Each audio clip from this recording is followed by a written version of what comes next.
The first video in the series will provide you with an overview of one of the basic tools used in intensive behavioral interventions, the discrete trial. The discrete trial is made up of several distinct components. Nice sitting. Good girl. It begins with the SD, or discriminative stimulus. Do this. Oh, This is the instruction given by the therapist to the child. Next, the therapist either waits for the child to respond or provides some help in the form of a prompt if needed. Finally, once the child has responded, the child is given reinforcement, a reward for a correct response, or a correction for an incorrect response. Yep. Let's try it again. Do this. All right, good trying. I like how hard you're working. You have just witnessed one discrete trial. After a brief pause, the therapist then begins another complete discrete trial. A discrete trial is made up of the following three components: an SD in the form of an instruction by the therapist to the child, a response from the child or a prompt from the therapist, and finally, reinforcement or correction if necessary from the therapist. Let's now examine each of these three components in detail, starting with the SD. Though generally an oral instruction, an SD can also be nonverbal, such as a picture, a toy like Mr. Potato Head placed on a table, or the sight of a swing. You are super. A good SD must follow several guidelines in order to be effective. First, all SDs should be clear and consistent. They should be free of extraneous information. And finally, they should be delivered in a voice slightly louder than a normal speaking tone. Now we will demonstrate what a good SD looks and sounds like. Do this. Way to go! Wonderful! Touch half. Oh, wow! Oh, that sounds so neat! Doing match. Whoa! Now we will demonstrate what a poor SD looks and sounds like. Touch my nose.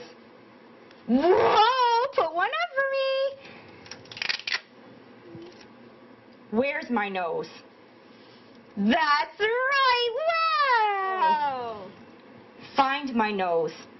Oh, that's super, Corey! We will play the good SD once again. Take note that the therapist speaks clearly and consistently, uses a short, concise instruction without extraneous information, and speaks slightly louder than he or she normally would. Do this. Way to go! Wonderful!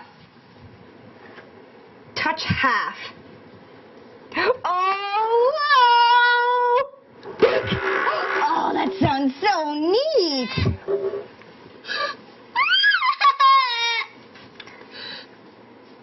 Do this.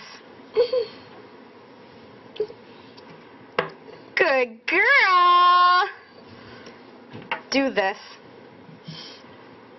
Do this. Marvelous!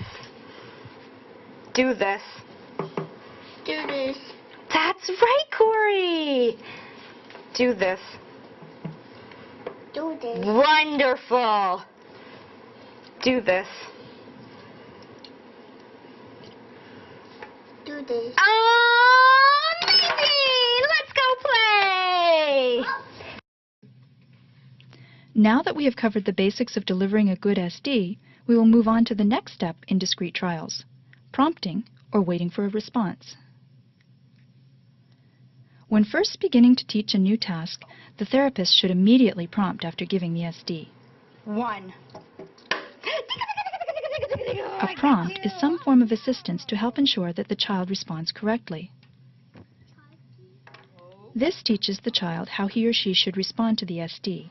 Indeed, any time a therapist is not certain that the child is capable of responding correctly to an SD independently, the therapist should prompt immediately.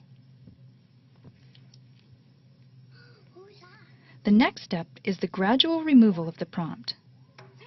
This occurs once the therapist believes the skill being taught has been learned, and once he or she is sure that the prompt is no longer needed. When removing a prompt, the therapist must be careful to avoid inadvertently giving a delayed prompt. This situation can occur when the therapist thinks the child knows the correct response. What does this say? The therapist gives an SD, pauses and waits for the child to respond, realizes that the child is not going to respond or is responding incorrectly, and jumps in with a prompt. The therapist must decide before delivering an SD whether or not to prompt, and if so, to deliver the prompt immediately after the SD. We will now move on to the third and final component of a discrete trial, reinforcement or correction. Once an SD has been given, the child responds in one of two ways. Either the child responds correctly and reinforcement is delivered, or the child responds incorrectly and a corrective procedure is applied. We will begin with reinforcement, which is sometimes called a reward. When providing reinforcement to a child, there are several key points to keep in mind in order to maximize its effectiveness. First, reinforcement must immediately follow a correct response. Reinforcement is given whether the child responds independently or with the help of a prompt.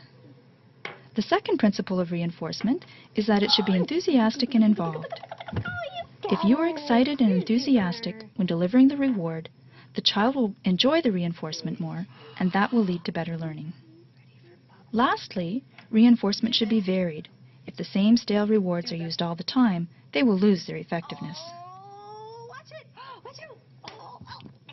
Remember, effective reinforcement is best achieved if given immediately after a correct response by the child, given in an enthusiastic and involved manner, and if the reward is varied. There is one eventuality that we have not yet covered. What happens if the therapist delivers an SD and the child gives an incorrect response? There are two general approaches to dealing with incorrect responses. One which uses an informational no, and one which does not. The traditional approach is to use an informational no. When the child gives the incorrect response, instead of giving a reward, the therapist responds by saying no in a neutral tone of voice. Where does Grandma work? He works in the house. No. Where does Grandma work? Say library. Library. Boink! Yay! Now Let's watch that again. The no is not meant to be aversive or punishing. It is simply meant to provide the neutral information that the response was incorrect and will not be rewarded. Where does Grandma work? He works in the house. No. Where does Grandma work? Say library. Library. Boink! Yay! Now you get Starburst! The therapist then goes on to give the same SD again, but on that next trial, the therapist prompts the child to ensure that the child gets the response correct. Another approach is to leave out the informational no. With this approach, if the child gives an incorrect response, the therapist pauses a moment without giving reinforcement, but does not say no. Thumbs up. The therapist then begins another discrete trial Thumbs up. and prompts immediately after the SD is delivered. There. This is to ensure that the child gets the response correct.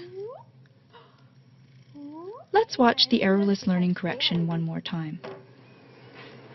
Thumbs up.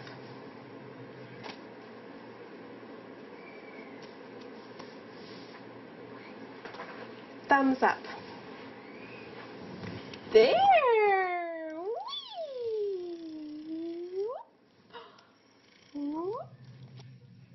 We have now reviewed the three components of the discrete trial: the SD itself, the prompt or waiting for a response, and reinforcement or correction. The remaining videos in this series will explore these and other topics in detail.